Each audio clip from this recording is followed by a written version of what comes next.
Wait, they were like, what? And I was like, boss, please. Hey bosses, it's Jillian. And Meghan. And we're here for another episode of Boss Please. Hell Meghan, yes. How are you, love? I'm good. I'm a little sicky. I'm a little stuffy. I'm sick. I'm sick. Boo, you whore. But it's fine. We're just trucking on through. I'm taking my wellness. It's all good. But yeah, how are you? I'm good. I was curious. We haven't spoken in a couple of days. Yeah. How were you a boss this week? So I actually picked up a new social client. I know Yeah, you did. I'm trying to get out of that world, but obviously like when it's coming to you, then you can't say no because it's like money, right? Mm-hmm. But this guy's great. Actually, a guest that we're going to have on our show, Gabby Conti, was the one that helped. Oh my gosh. And it's like he's called the pickle dude, and he goes to all these farmers markets and makes his own pickles, and he really wants us up his social game. So like here I am. Amazing. And honestly, I'm not even a fan of pickles, but I'm not just saying this because he's now my client, but it's all natural, soaked in apple cider vinegar and sometimes he adds pineapples and into the Yum. jars, and it's actually really good. So You eat the pickles. I eat the pickles, yes. I'm like, how do I say this without making a joke? Okay. But yes, so that was really fun. Awesome. How are you a boss this week? Well, I have begun applying to agents for voiceover work. Yes, queen. I've already gotten my first denial, but hey, it's all a part of the process. yes, it's fine. She was actually really nice, and it's an agency that's literally around the corner from where I live. And she was like, we're not accepting new clients at the moment. Okay. So I'm definitely circling back in 5 or 6 months, resending now that I have her direct email as opposed to like an info@ email. So fingers crossed that something will happen. Technically, that's not a denial. That's like just a, hey, we're not, like, it's not like, you need some more work. Like that's right. There's a denial to have, that's the best denial, I'm actually just finding that like you need to know somebody. You need a referral to get in. Girl, this industry, man, it's killing me. It just is what it is. It's why I'm sick right now. I can't. So we have a super funny guest coming on today. I cannot wait. She's calling us all the way from Australia. Her name is Down Under. Yeah, Down Under. Shrimp on the barbie. Yes. That was British, I think. I don't know. Anyway, Summerland is her name. She is a Florida girl. She moved from Florida to Australia. So it kind of got me thinking about difficult moves and the type of people that make difficult moves. And me and you are those people because we both came from really far places. So I kind of wanted to know, what is the hardest thing about being away? There's obviously pros and cons. The hardest part is you and I are both very close to our families. I literally call my parents multiple times a day. So it's kind of like I'm still there. But this past visit when I went home was exceptionally hard. I'm usually okay. Like I usually go home and I get my fill and I'm like, okay, back to LA. And I feel very good once I'm back in LA. This was a little different. I brought my boyfriend this time. So I think maybe that's why, because it felt very like, just felt nice, to be surrounded by family and everything. However, I do not regret moving at all. The many times that I have, because I've lived in Indiana as well. I'm a completely different person than I would have been if I didn't push myself to move. Like I am strong and I can take care of myself and I can handle anything. And I don't know if I would have been this Meghan if I never pushed myself to do it. What about you? I think that it is extremely hard to be away. I think it's hardest when you're away for long stretches of time and you notice that your parents maybe have a little bit more gray hair or a little bit more wrinkles or, are making noises walking up the stairs. Same thing with my extended family, because my extended family is just as close as, I am to my mom and dad. And I do talk to my parents every day, which I'm finding is like an anomaly. Like me and you are probably the only people that I know that consistently talk to their parents. Oh my Maybe God. Seamus calls his mom every day, but people don't talk to their parents every day. Well, it's so weird because Garrett, I'm going to put him on blast, my boyfriend, his parents live literally just down the street. And he's like, yeah, I don't talk to them every day. Maybe I see them like once a week. And he's a firefighter. Like, wouldn't you want to check in? Right. he Hey, loves are you his okay? parents. He loves his parents, but like he's just like, and now, yeah. His mom is like, make sure you guys don't go too far away, blah blah blah. But it's like, but he never sees them anyway. So I'm wondering if we are an anomaly, because is that the right word? Yeah. Because like, what am I saying? Because we know we can't just get in the car and drive to see them. I guess, You know? Yeah, like I look forward to the call. Same. I don't know, but I'm very happy here. And there might be a time where I end up moving back to the East Coast, but right now I love living in California, and I've become so acclimated, and all my friends are here, my work is here, everything is here, the sun shines here. Mm-hmm. So it's kind of hard when my parents will ask me, come on, move back. And it's like, yeah, but if you lived here, you would get it. Like, Right. you would get it. Right. So maybe things will change once I have kids down the road. Right. But I feel like it was the hardest thing, but it was the best thing that I ever did. It's so true. Yeah. And to be quite frank, for me, it wasn't like I just did it once and I was like, I'm here and I'm strong. No. I went to Purdue, super homesick. There's a lot that a whole story that goes on with that, but ultimately I couldn't do it. So I didn't graduate from Purdue. That's when I went to Emerson. I chose to stay closer to home. Then when I thought I was ready again, let's try LA. Still wasn't ready. Moved back home. And it wasn't until the third time I left home where I felt like I could do it. Yeah. So it doesn't, sometimes if you guys are out there and thinking like, oh, I need to get out of my bubble, and you do it and it doesn't, you feel like, oh, this doesn't feel right, I need to go back. Don't sell yourself short. Like sometimes it just takes a couple tries, a couple pushes, and then finally you're like, okay, I feel good now. I feel ready. Yeah. Speaking of our guest again, she moved from Florida to Australia, which is... that's a complete... And she's super close to her mom. Yeah. But I mean, you're essentially living in the next day. Like when we talk to her right now, she's in Friday. the next day. She is That's in the crazy. next day. We can ask her how like Friday is looking. Yeah. Yeah, is everything okay? Did the world end? Oh, wait. Well, okay. Yeah. Sorry, listeners. I know you guys are listening to this on Wednesday, but sometimes we record, ahead of time. I realized that didn't make sense as I said it, but that's crazy. That's crazy. So we're excited to talk to Summer, and we'll be right back. Yeah. All right, welcome back, bosses. As promised, we have Summer Land all the way from Australia. Hello, Summer. Hello. How are you doing today? Actually, I meant g'day. How you going? I tried to do an Australian accent earlier in the show, and it sounded British. So maybe you can give me some tips after the show. No, I'm terrible. I always sound like Austin Powers.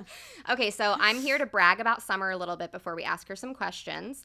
So Summer was born in West Virginia and raised in Florida. She graduated magna cum laude, hell yeah, sister, from Emerson College in Boston in 2008, where she studied marketing.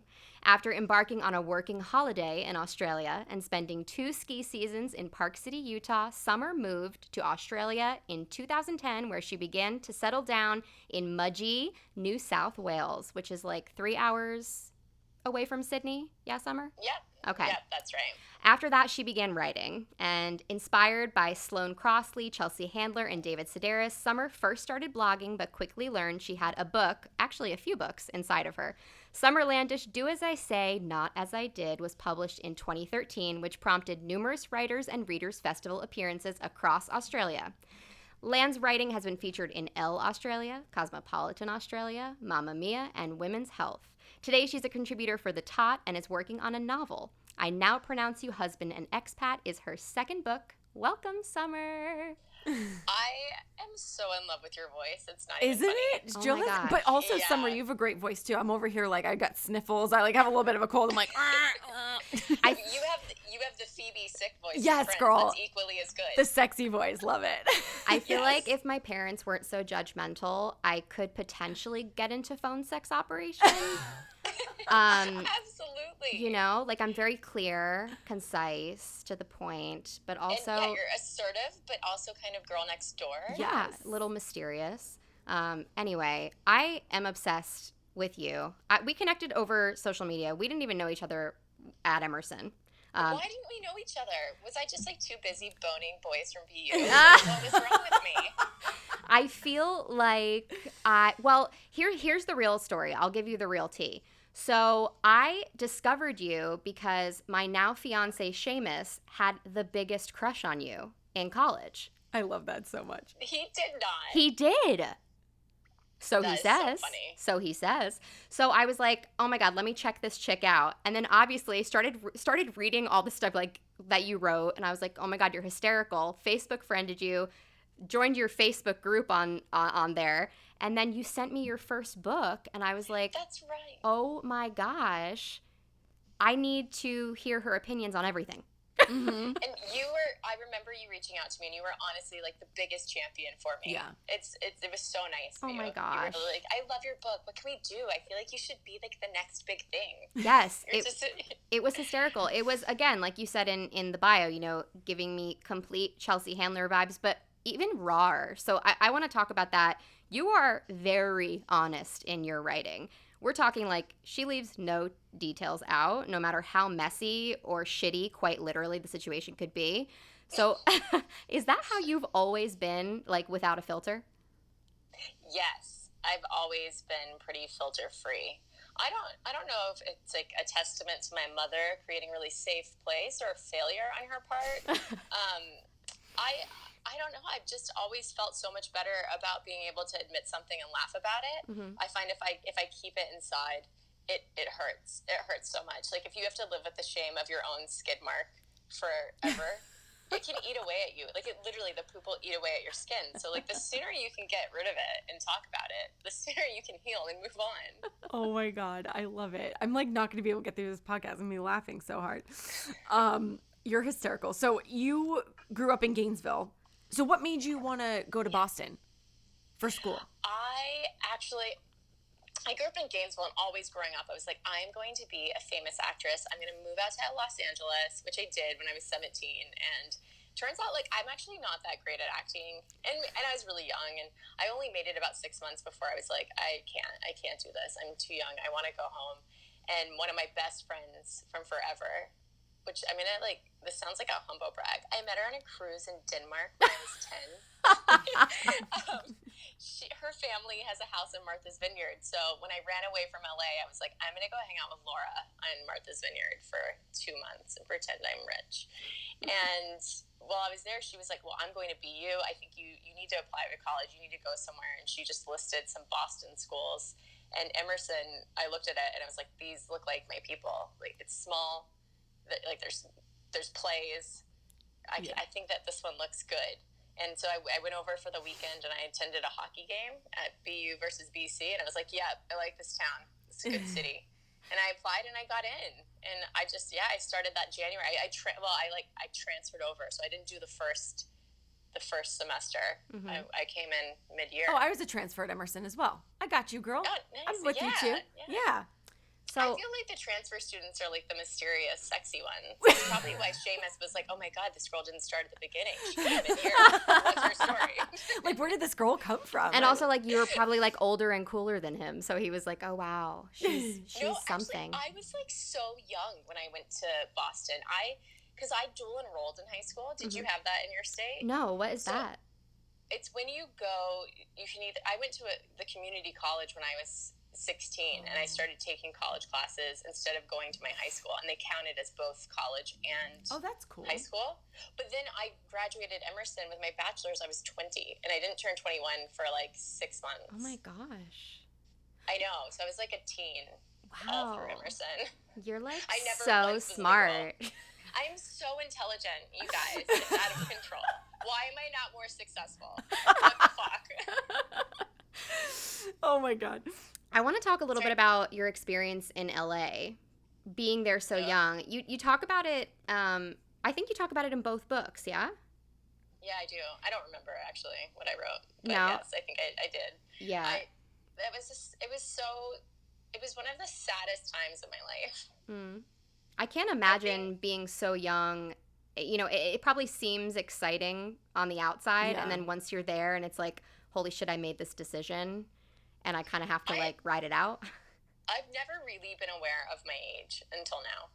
At 17, I really thought I was 30. You know, I just always felt like I was older than I was, but truthfully, I wasn't. And when I look at my daughter now and I imagine her moving to LA by herself, and again, I think I'm smart, but I can't even do this math. She's 5. So moving to LA in like 12 years, I'm like, what? No, don't. You can't. You're not ready. Your brain's not developed. And I don't think my brain was developed, to be honest. And I moved in with, I had like a Russian roommate and then a now really famous roommate.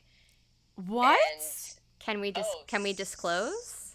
I don't think I can. Okay. Because she talked really badly about me and Wait, Jay Leno. you talked about this in your book. Yeah. I remember this part because I read your first book more recently. Jill read it a few years ago, and then she read your second. I still need to read your second, but I do remember you talking about this. For people who are as equally good at internet stalking as I am, I will give you clues. Okay. Number 1. Okay. She peaked when Twilight movies were really big, like vampire movies. Okay. Okay. Okay? Like that was the year, 2008 to 2010 peaking. Okay? Got it. Is that the clue? That's clue number 1. Clue number 2, she was a guest on Jay Leno, and she described me, her roommate, as she was delusional. She would buy Tiffany earrings instead of food. So I literally just gave you her response and saying, which is ridiculous, because what 17-year-old who moves to LA isn't delusional? And as for my Tiffany necklace, I was still eating. And did we not all need the heart necklace to feel validated? And you're like, P.S., I'm wearing it right now. I know. For every year for Halloween, I'm like, I'm going to be teenager summer, and I just like put it on. Yes. Oh my gosh, that's hysterical. Okay, so we are going to totally dive in onto Google. Yeah, like I need after to this deep dive. Deep dive. I'm very excited about this situation. And then she's been linked to Joaquin Phoenix. Those are the 3 clues. Okay. Okay, great. Okay, we got noted. Okay, I'm a journalist, so we're gonna figure I'm it going to out. get this right.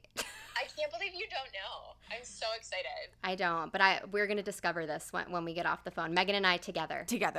We've got this. This is just like Crime Junkie when they're like going deep. I'm obsessed. Do you listen to that podcast? No, I'm terrified of everything, so. Oh, don't listen to it then. Don't. I can't I do deal. love crime stuff. Maybe I should start listening. Yeah, I think I'll Megan love it. watches all of the, what's that like channel ID that you watch? Network and ID Network. like 24-hour I love mystery it, murder yes. stuff. Oh my god, so good. It's so good. It soothes me. I don't know why. I'm very paranoid though. I'm someone I live in Mudgee. It's like the same. It's like Stars Hollow. Literally, there's one stop sign and it's like out in a vineyard, like near a winery. I don't even know why we have it. We just have roundabouts. There's no traffic lights, nothing. And it's all like pretty well-to-do people. And I am like, I can't walk to my car without calling someone. And then I usually call my mom, but then it's like never ideal because she's in America and I'm here. And then like, who do I call to like keep me safe? Like I used to walk home in Boston for like a mile. Oh yeah. No phone call. Just, oh my gosh, I 3 know. 3 a.m. after doing coat check at Gypsy Bar. Whatever. I don't even. Yes, I remember those days fondly. Yes. Yeah. Yes. And now I'm so afraid. Oh my gosh. The murder. I actually would be more afraid. I wouldn't be afraid of murder so much as like maybe spiders where you live. Well, no, you have those crazy birds too, right? What are they called? Oh, they swoop your heads. Yes. Yeah, I've been attacked. As a survivor, I feel like I can talk about this now. I totally took like an open mouth beak to the back of the head. It felt like someone threw a shoe at me. Oh my god. It was so confronting. Oh my god. I'm dying. I know, and it's hilarious how like all my kids and their friends, they'll talk about their bike helmets. Like they have to have spikes on them because the birds always swoop at kids on bikes. I couldn't. That would be terrifying. This is like another life. Yeah, it is another life. How was it finally deciding to make the move from where you were to Australia pretty much alone, just with your husband? It didn't feel like a big decision because in my head I was like, this is just something I'm doing. Like if it doesn't work out, I'll like get a divorce and move home. But then I realized I'm like, oh my God, we're like so madly in love and like I'm gonna make my life here. And now it only has started to feel final when I've looked back and I'm like, it's been 10 years. I guess I live here now. Wow. It felt as a flip-it decision. Did I use that word right? Flippant? Flippant? I feel A-N-T? Yeah. Is that weird? Yeah, okay. Like, I don't know, I can't speak. It felt like I was like, I'm gonna go backpack Europe for a little bit, or like I'm gonna go to Martha's Vineyard for the summer. Like that's what the decision felt like to me when I moved to Australia. And then I was like, oh, I'm deep now. Reading your book, I can totally see how that was your thought process. Like, oh, I'm just gonna go to Australia. Like, we'll see what happens. Like, all else fails, I'll just divorce. It's fine. Yeah, I've never been someone who like carefully plans. No, but I think that that's plots. brilliant. And I actually really admire that about you, like all funniness aside, because I'm the one that's like, I was just telling Jill, even before we started recording, I get so in my head and I'm like, oh my gosh, and I'm second guessing everything. So I really admire that. I think I should take the Summerland approach to life more often. Do it, yes. Yes. I need to borrow some skills from you. Thank you. Oh my goodness. Okay, so before I obviously want to like hear more about the travel, but we have to mention Donna, because Donna is low-key my favorite person in life, even though she doesn't know me and I don't know her. She might be my favorite character in the book. So Donna is Summer's mom, and so how did Donna mold such a hilarious human being? Like, what was it like growing up with Donna? Donna was always like the coolest mom. I felt like I had street cred. Like I could brag about my mom because it wasn't like she was neglectful, but she would get right in there and play with us, and she'd let us be really silly. Like, remember the penis game when we were younger? Where you would yell penis? Oh my gosh. Yeah, like you'd start really quiet and you're like, penis. Yeah. Yeah. So in middle school, she'd be doing the carpool, and like she would get right in on that game, and we used to laugh because she'd push her body like back from the steering wheel, like use her arms to like shout penis as loud as she could. And we just thought it was the funniest thing ever. Oh my gosh. I feel like Donna is only funny because she kind of had a sad life. Mm-hmm. And it's usually the people who have a sad life that can become so resilient and self-reflective and turn it into humor. And it gave her this really laid-back approach that she always like passed on to me, I guess. You know, one of her favorite quotes is, there's no evidence that life is supposed to be taken seriously. And then she always says, like, she's like, I like the other quote, though, too, like pay your bills and dress nicely just in case it is serious. Yeah. just in case. So Donna was born in West Virginia. Mm-hmm. And I feel like she was a big reader, and she was always a dreamer, but she wasn't really great at school. Like, she wasn't good at, like, focusing. Like, I don't think she was good at identifying, like, what is my dream and, like, how could I do it. I think she had low self-esteem or confidence. Like, she was like, I'd love to be a dancer one day, but she didn't know how to, like, go make that happen. And I'm not talking about exotic dancing. I'm talking about, like, ballet. But just to be clear. And I feel like it was a confidence issue. So then she like in high school, she started dating this guy. And this is the saddest thing she's ever told me, because she's a big reader and she was a big writer. And her boyfriend read her journal and confronted her and was like, I can't believe the stuff that you're writing, and burned it. Yeah. Like, just so fucked up. And I feel like my mom... Sorry, can you say the F word on this podcast? Oh, yeah. Go for it. Yeah. Okay. Let them fly, babe. Okay, thank you. And I feel like it kind of broke her. Like, I feel like it was like suddenly that was like what made her feel like she couldn't say what she wanted to say. Oh my gosh. And it took her a long time to end up finding the right guy for her. She didn't actually get married to my dad until she was 34. Mm-hmm. But they had met when they were really young, which I love. So they get married, then they have my brother at 36, and my dad had struggled for a really long time with PTSD from Vietnam and then drugs and alcohol. And in between my brother and me, my dad relapsed after dental surgery. Someone prescribed him a painkiller. And so for pretty much like those 2 years, he was in and out of rehab. And my mom, you know, she has this toddler. She's like trying to like save this guy or her husband. And 9 weeks and 6 days before I was born, he died. So then Donna's like widowed with this toddler and a newborn. And I just think the only way for her to cope was to just turn all of that grief into something good. And she's like, you kids were like my saving grace. Like, you were my consolation prize. And I just wanted to make it my mission to have as much fun as I could with you, and to never break your spirit, and to just build you up. Because like, even though she couldn't think to do make all of her dreams come true, she could see how she could help make ours. Like, if that makes sense. I'm literally crying.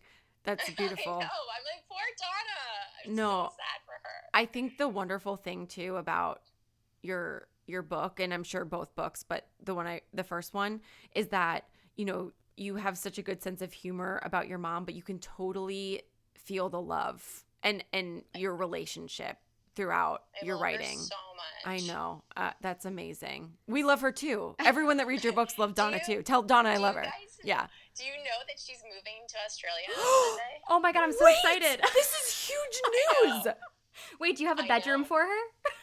I do have a bedroom for her. This is My amazing. kids have bedrooms. It's only been like 2 weeks. Oh my God. Okay, yes. So for listeners who like don't, you know, check my Instagram DMs regularly between Summer and myself, Summer's house has been under construction for the entire time that I've known her, probably longer. And it's been just like a great joke. I get so excited every time she posts a photo of a new room or floors being put in or a swimming pool or something like that. So actually, this is a really good time to get into this. We're going to flip-flop around a lot because I have a lot of things to say to you. But how did you raise children in like one bedroom? I don't understand this. Well, I just always told myself, like, this is probably as much room as I would have if I lived in Manhattan. Like, this is the size of a Manhattan apartment, right? Yeah. Yeah, so that's how I coped. And I also, like, really loved that I happened to live in a major wine region, so I drank a lot of wine. That's amazing. But the thing is, like, I look back, and, you know, it's 5 years. It drives you crazy. I had 2 kids, and I had this walk-in closet that we never put any shelves or hang up in, because my kids' beds were in there. So my kids lived in the closets the first 5 years of their lives. It's okay. It's Harry Potter-like. It's inspirational. Yeah. And so the first year was really hard because it was total Harry Potter life. And in the bathroom, that's where we just had like an electric kettle. I rarely cooked anything in there. And we just kind of had to live off of takeout for a really long time because we just had the bedroom, the closet, and the bathroom. I had to wash dishes in the bathtub. I hated it. But then after that year, we had a kitchen and living room added on. So that was great. And that made it so much easier. And you think like before I had kids, I was like, my kids will never sleep in my room. Like I'm not going, like I need my space. And like Donna jokes, cause I never slept in her room. She's like, I had a hysterectomy after I had you. And I was like just pushed into menopause and there wasn't enough oxygen in the air to share. So I just wasn't, you know, so many mothers have ideas of what types of parents they'll be. And they're like, I'm going to be a co-sleeper. And that was not what I was going to be. But I discovered actually it was who I was going to be. And I think even if they did have bedrooms, I probably would have had them sleep in my bed for 5 years anyway. Oh, I love that. So, and I think it made us really close. And to be honest, it did not damage them. They're not completely attached to me. Like the day that they did get their rooms, they're like, bye. Like, see ya. Catch ya. Oh my gosh. So how old are your kids now? Axel just turned 4 and Daisy's going to be 6 in October. Those are adorable names. Oh my gosh. I think I knew their names, but I was like, that's really cute. I love that. We spoke a little bit about this before the podcast began, but you know, you being in Australia alone without your mom, you have a husband who you can't even reach some days because he's a coal miner. So he's right. Underground. He's so hard to get a hold of. he plays hard to get multiple times a week. Yes, he does. So talk to me about pregnancy specifically, because I know you spend a lot of time in the books talking about, you know, sort of it feeling like at 27, like you're having your first kid and you're just like, oh my God, like what is this? What is happening to me? I know. I feel like I was a teen bride and had a teen pregnancy compared to my friends. I was 23 when I got engaged, which I remember being embarrassed to tell my family friends because all of their kids were like, oh, I'm going to grad school. I'm going to become a lawyer. And I'm like, I'm getting married and I still have no direction in life. I just paid a huge amount of money for my college degree. I don't know what to do. That I don't know why I was kind of embarrassed about it, but I ended up moving over to Australia, getting married, and then getting pregnant. And you say I was here without my mom, but to be honest, I look back and I look at my friends now having kids, and I just feel like my mom was here all the time. Especially when I had my first daughter, she came and stayed for 8 months. Oh, I love. The first 8 months of my kid's life, I had someone there with me every day. And I look at my friends now having babies whose parents can't be there every day, or live with them, you know? It's like the most isolating, horrible part about motherhood is 2 a.m. when a baby is screaming and you don't know what to do. Like, you've tried everything and you're terrified. And if someone else is there just to, like, talk you off the cliff or to look at you and be like, yeah, it, like, totally sucks. Do you want me to, like, give it a go? And you're like, yes, please. That's where you can just feel normal and safe. So I feel like I had it really easy because my mom did come both times. Mm-hmm. She did, like, Australia's so far. She's like, if I'm coming, I'm staying, you know? So while it was really hard to not have to have her on the months that she was away, when it mattered, she was here.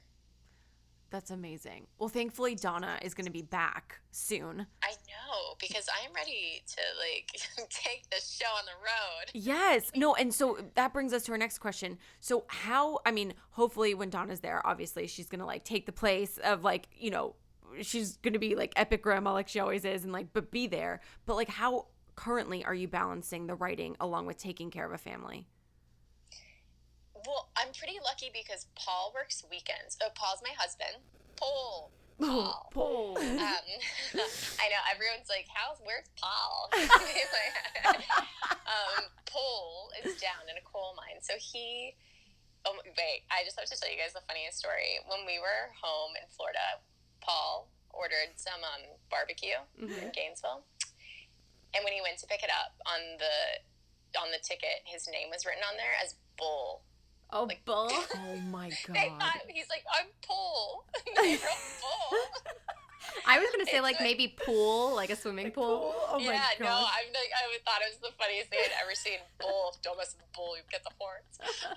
Anyway, he works weekends, so he's the best house husband ever. I work Monday to Friday. And he does the kids every morning, like, bakes the lunches, does the school runs, and I have a cute little office that I go to, and I treat it. I'm quite strict with my writing and my work. I go to an office and work from like 8 to 5 and come home for an hour lunch break. Because when I worked from home and he was here, he was like always trying to have like lunch sex with me. And, well, now we have lunch sex. But he was always like just like trying it on, you know? And we're always renovating, so I was working, like I just couldn't get anything done. So now I've rented a little desk somewhere. And Paul makes our life happen Monday to Thursday. And really I only have to do like actual mom life on a Friday. I feel bad that I don't do anything, so I go to literacy groups on Friday at my kid's school. And my child always corrects me. She's like, Mom, it's literacy. And I'm like, is it? It's literacy. Oh my gosh, that's so true. They probably have like little Australian accents. I didn't even think about that. They do. It's so much fun. Oh my gosh. My child is 5, and she was asking me to come and help her in her room. And I'm like, yeah, okay, I'm coming. And she goes, it's urgent. And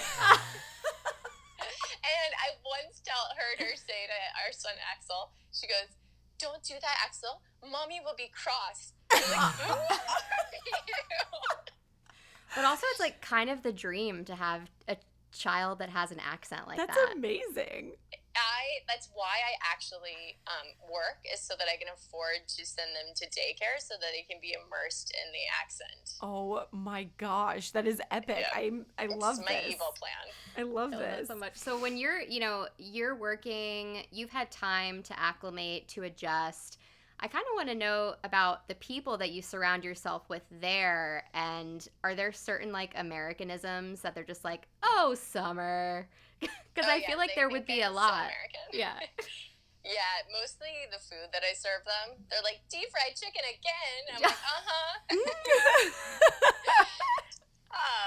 yeah, we're huge entertainers. All of our friends are really social. I just feel like it's like almost every other day we're having a dinner or a barbecue, and whenever they come to my house, they're just like, your house looks so American. And it does. Everyone here is like so sleek and modern and cool, and they build these like eco-friendly houses that work with the sun. And I'm just like, I want mine to look like very Hamptons, and I want this huge air conditioner that just like runs all day.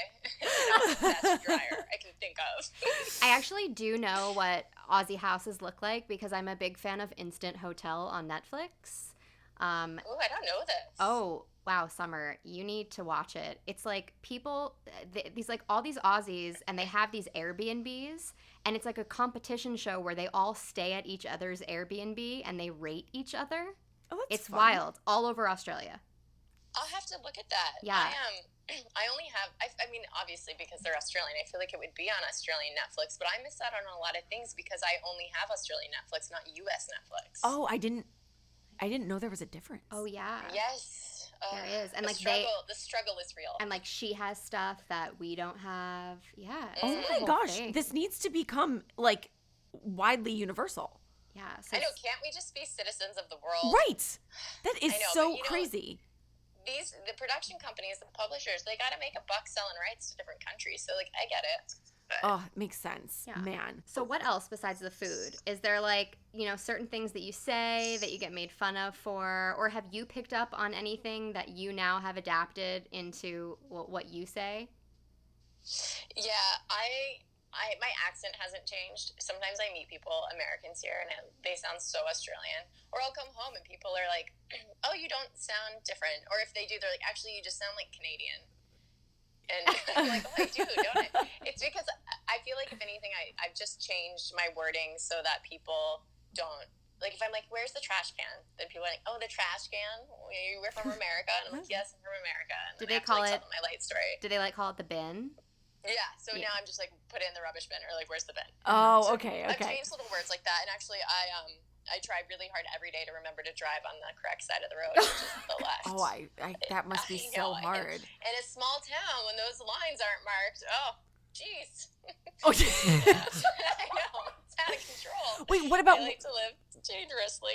what's that? Oh my gosh, it's on the tip of my tongue. What's that food that Aussies eat? That's like Vegemite. Vegemite! Do you love it? So, Is it good? I do love Vegemite. My kids love Vegemite, but I've had to switch because I don't eat gluten anymore. Oh, neither do we, And- girl.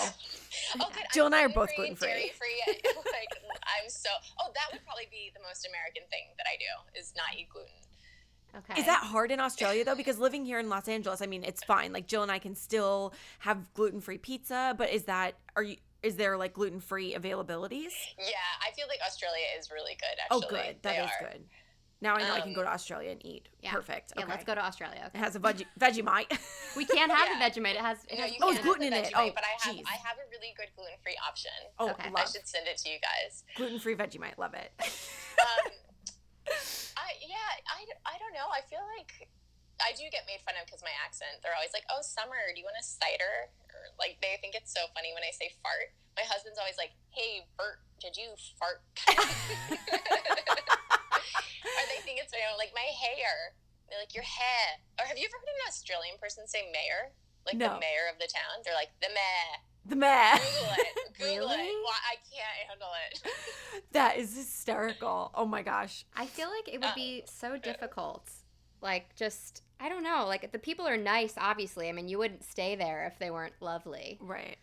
Yeah, But- I love them. I think I'm obsessed with my friends. But it's weird because while I think we have the shared sense of humor, I can't put my finger on it. But they're just not 100% the same banter that I get from an American friend, if that makes sense. Well, Like this conversation, like us right now, like I feel like I love you as much as I love my best friends. Oh. And I feel like like the American ones, like I just feel like I'm like, you know what I'm talking about when I reference something in Boston, like you know something when I can make a joke about Vienna sausages because like it was your childhood, like they're Right. just shared things from the past that we can relate to, where my friends here, while like they're my soul and my life and I love them so much, like our common bond would be like motherhood and marriage and work. Yeah. Where I can't relate to what their life was growing up with the roos on the farm, because I'm like, I don't understand what you're talking about. Well, what do they think of your books? They love them. They're so, they think it's really funny. So that's nice, I guess. And I think, I'm like, thank you. The first book, I don't know if you noticed in the footnotes, my publisher is Australian, and they made me kind of explain a lot of American jokes. Yeah. There's a lot of footnotes, but I like them. That's good, because I was like, this is ridiculous. Like, I read so many different books from different countries, and I'm like, I don't need a tutorial. Like, if I miss the joke, then I like Google it if I have to know. Like, I don't feel like I needed to define what a Capri Sun was, but whatever. I see. I didn't notice it though when I was reading. It didn't like make me think like, why is she doing? Like, I thought it was because it brought me back too. You know, like with those things. Well, it was very much. Yeah, they were like, we don't want to. This is for an Australian audience. Like, this is who we're distributing this to. So they wanted to make sure that they get it. But I feel like it went over well. It's weird making friends in your late 20s. Because again, like, I feel like you have to like go through something significant together, and even in college, that's when you're like, oh shit, like, I'm done, like, training is done, it is time to become like, the mission is about to begin. You're like, I'm not prepared. I guess that's a good point though, that because like I don't know how to bond. I think Megan and I are sort of in the same place where we're like, it's not that we're like completely anti making new friends, but also we kind of have our group, and it is what it is. Like, I'm down to be nice to people, but like, I'm pretty much closed off to like new people. Well, like, that's a lot of time and energy. Like, I moved to a new town, and I'm like, I have to make friends. Yeah. Like, I have to have people. Yeah. And my friends here have become my family. Like, Donna's not here right now, and I have an amazing friend being like, oh, drop Daisy to me. Axel's at daycare, and then tonight I'm doing stand-up comedy for the first time, and I know, crazy. And then tomorrow morning I'm driving to go like 4 hours to go speak at a library, and I have an amazing friend who will take my kids for the whole weekend. So I need those friendships that feel like family. So I moved here at 25, and I'm like, okay, well, I'm not going to get a job in a big corporation because this is mudgy. And also I like writing, and writing is the most isolating thing ever. And then I'm also not really outraging, mostly because there's not like a huge scene for raging here. Right. Seems like a lot of land. Yeah. Like there's wine bars, and like, don't get me wrong, we mostly just drink at wineries like all day while a band plays, and our children just like frolic, kick a ball around. It's beautiful. But and I wasn't a student, so like, how do you meet people? And I didn't really feel at place in Mudgee until I had kids, and it's because I met people through my babies. Yeah, that really makes sense. And we bonded over that. Wait, let's go to the stand-up thing really quick. Yes. Because I love a good female comic, and I don't think I actually knew that you did. It doesn't surprise me. You're hilarious. I've never done it. It's my first time. This is your very first time doing stand-up? Yes. Tonight? Yes. Girl, yes. This is like amazing that you're breaking this news on our podcast. Like, I am stoked for you. Thank you. I'm so excited about it. So do you have a plan? Like, do you know what you're going to say? Okay, I've like rehearsed. Oh, good. Yeah, and the most stressful thing to me is that they're like, you only have 4 minutes and 30 seconds, and you get belled off at 5 minutes. Like, you do not go over the time. Yeah. And that is stressful to me. So I've been practicing what I'm saying just repeatedly and timing it. Oh, and trying to give myself awkward laugh breaks. But what if nobody laughs? I'll be over in like 3 minutes. People are going to laugh. I laughed this entire podcast. Honestly, so you're fine. When all else fails, I feel like if you just say fart, you should be safe. Yes. Right? I should be. I think people will just laugh at me for being on stage talking. And you know what? That is not the worst thing. No. Well, I'm pretty excited about it. I pumped myself up by watching Eliza Schlesinger. Yes. I can't say her last name, but she is just everything to me. And I'm like, at first when I wrote my piece and I was delivering it, I said it. Like, I'm so confident writing stuff that's funny, but the spoken word, like, that is a whole different ballgame. And when I watch her, I'm like, she just brings so much energy, and she is like just showing me like, I just need to be more fun, like bring the energy to the stage. So I think what makes that away from her. great comic is the ability to tell a funny story instead of people think it's like all jokes, but it's really not. It's taking them on a story. And I have no doubt that that's exactly how you're going to do your stand-up. It's taking them on a journey. That was my take because I didn't really know where to start. So I was like, I'm just going to write a story. That's and then exactly I read it out loud. It was like, oh, I need to like tweak this so it makes sense if I'm saying it, not reading it. Summer, that's how it went. Do you know that Eliza Schlesinger went to Emerson? I do, only just recently. Wait, I don't think I knew that either. Messaged me and was like, you remind me of this girl. And was like, do you know she went to Emerson? And I only just discovered it. Oh my God. You know, I told my husband that last night, and I was like, and it's actually true, because for a long time, I spread the rumor that Dan Levy from Schitt's Creek went to Emerson, but he didn't. Oh. That is a different Dan Levy. That would honestly be the best. I love him. Oh, I'm obsessed with him. Like, Schitt's Creek is my husband, my favorite show. He always says that I do, I'm like, it's my favorite show. I'm like, why can't I think of her name right now? Oh, I can never remember characters from the show. Alexis. I was like, Vanessa. It's not right. It's because I drink too much. He's like, you do Alexis hands. You're doing Alexis hands. Yeah, she like puts her hands like, it's like a little like a puppy. Like, okay, David. I love it. I need to binge this show. So well. David, that's gross. Yeah. Oh, I miss it. I cannot wait for the 6th season. Yes. So before we let you go, I did have one thing to add. So everybody, first of all, should go out and read your books, yes, which we will include in the description of the podcast so you can go and buy them.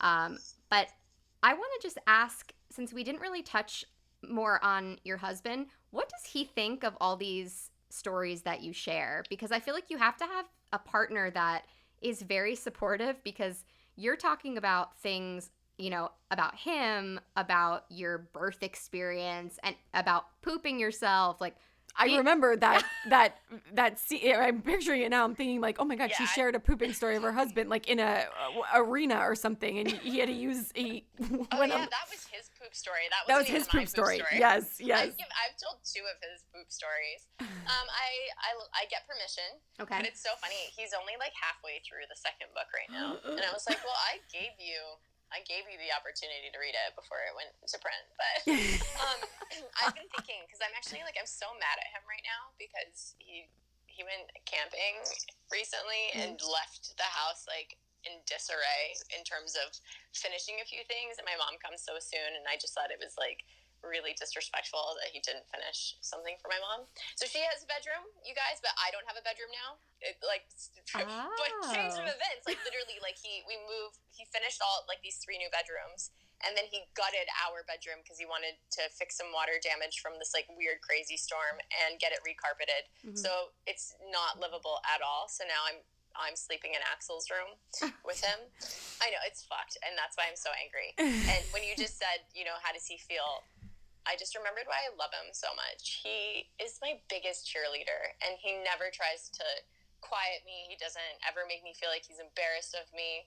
When I tell him that my dream is to like find success sharing stuff about my bodily fluids and feelings about us and our relationship and bearing it all, he was like, yes, girl, do it. Live your best life. So I should probably let it slide that he wanted to go camping.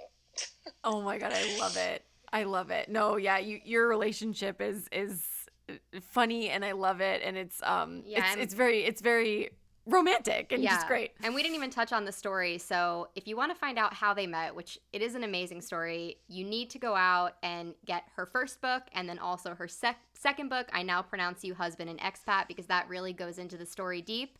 And you won't be disappointed. It's literally the perfect beach read. I finished it in one sitting.